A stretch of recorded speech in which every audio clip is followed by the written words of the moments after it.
After the high-pressure ball pressing mechanism for forming materials, energy saving and environmental protection, easy to transport, improve the utilization rate of waste, has good economic and social benefits.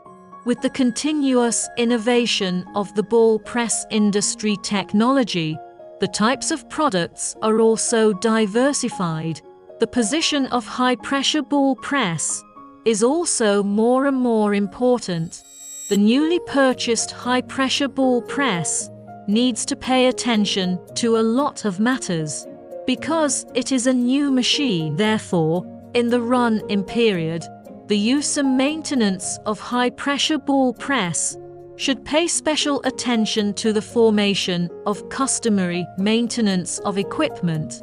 In the use of the correct maintenance and maintenance of the high-pressure ball press, so as to better ensure the timely operation of the high-pressure ball press, prolong the service life of the equipment, and improve the working efficiency of the high-pressure ball press.